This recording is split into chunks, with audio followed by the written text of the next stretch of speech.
তুই ব্রাহ্মণ হয়ে চাঁদের দিকে হাত বাড়াইস না, ব্রাহ্মণ হয়ে চাঁদের দিকে হাত বাড়াইস না, এটা তোর জন্য শুভ নয়। নারীর দিকে তোমার দৃষ্টি তুই দিলে তোর ঘরে যে মা আছে, তোর ঘরে যে বোন আছে, তোর বোনকে আরেকটা পুরুষ কথা বললে তুই যতটা সহ্য করতে পারবি, আরেকজনের বোনের ব্যাপারে, আরেকজনের মায়ের ব্যাপারে তুই প্রতিদিন আমার যোগদানের আন্দোলন করে ঠিক বিড়ি খাওয়ার জন্য গতকালকের আগের দিন মাত্র 8 বছরের একটা শিশু, 8 বছরের একটা মেয়ে, 8 বছরে মাদ্রাসা থেকে আসছে ছুটি নিয়ে, রমজান মাসের ছুটি। তার মা বাবার কাছে বলছেন সে নাকি তার বড় বোনের বাড়িতে বেড়াতে যাবে, গেল তার বড় বোনের বাড়িতে বেড়াতে। আর তার বড় বোনের শ্বশুর এই যুদ্ধ হয়ে কি হয়, আমার বাড়িতে গেল বেড়াতে। আর সেই তালয় নামক শয়তানটা 8 বছরে, এই 8 বছরের শিশুটাকে দর্শন করে তাকে গতকালকে হত্যা করছে। 8 বছর কোন সমাজের মধ্যে আমরা আছি, কোন সমাজের মধ্যে আছি?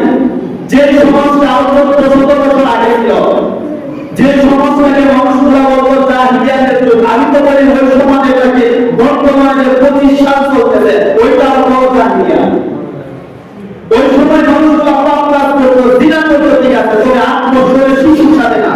মদ খাইতো, ঠিক আছে, তবে মানুষগুলা মা বাবা ভাই বোন একসাথে মদ খাইতো না। মানুষগুলা জিনা করতো, ঠিক আছে, শিশুদের সাথে না। তাহলে এখনের সমাজটা জাহিলিয়াতের থেকে আরো নিম্ন পর্যায়ে চলে গেছে।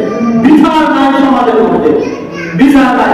আমার মানুষগুলা হাত করে গাড়িতে দিকে এমন ভাবে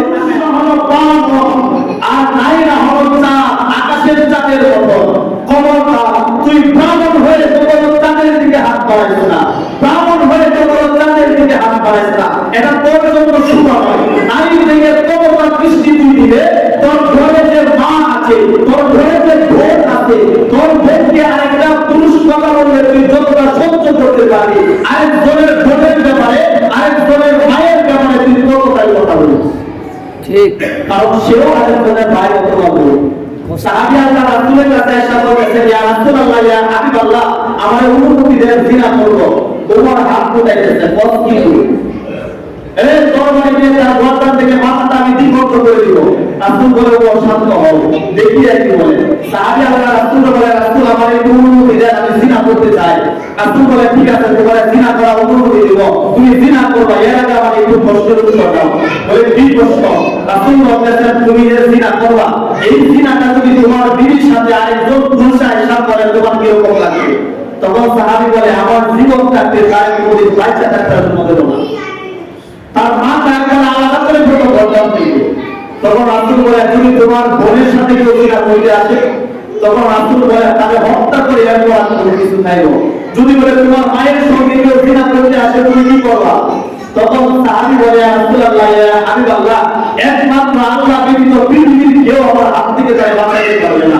রাসূল তখন সাহাবীকে বলে, সাহাবী, তুমি যে অনুমতি চাইতেছো জিনা করার জন্য, পাপ কাজ করার জন্য, আরেকটা মেয়ের উপরে নির্যাতন করার জন্য, ইফতিজিক করার জন্য, ওই মেয়েটাও তো কারো না কারো বোন, কারো না কারো মা, কারো না কারো স্ত্রী, কারো না কারো মেয়ে। তোমার যদি এত রাত হয়, তুমি যে মেয়ের সঙ্গে জিনা করবা, যার সঙ্গে চিৎকারে দিতেছ, ওর বাইরে তো এরকম লাগে, ওর বাইরে তো এরকম লাগে।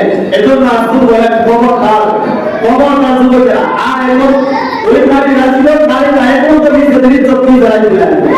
এই যে দেখেন আপনারা সোশ্যাল মিডিয়ার সাথে যোগাযোগ রাখেন, বিড়ি খাওয়ার জন্য আন্দোলন করে, ঠিক, বিড়ি খাওয়ার জন্য। মানে এই সব আমাদের মধ্যে বিক্রি করতেছে রমজান মাসে, তারা প্রকাশ্যে বিড়ি খায়, কেউ কেউ পাকা নামে, দেখছেন না ঘটনা? মানে বিড়ি খায়, বিড়ির মাথায় আগুন জ্বালাইব, আগুন জ্বালানি লাগে তো যুবক খাই আছে, এরা স্বামীর মাথায় একটা আগুন জ্বালানি, সবার সঙ্গে তো ধ্বংস করতেছে। আমার এরা বিড়ির মাথার মধ্যে আগুন জ্বালাইব, এরা আন্দোলন করে কত নিম্ন পর্যায়ে গেছে। রাসূল বলেন, এটাই তো জাহিলিয়াত। যেই নারীগুলা বিড়ির মধ্যে আগুন ধরানোর জন্য রমজান মাসের মধ্যে যেই নারীগুলা সমাজের মধ্যে মিছিল করে বিড়ি খাওয়ার জন্য, আমি তো বলি সেই নারীগুলাই তো প্রকাশ্য দোষী শয়তান, ঠিক। এরাই তো সেই শয়তান যে শয়তানের উপর আল্লাহ বলছে বিকাল জিন্নাতি ওয়াস।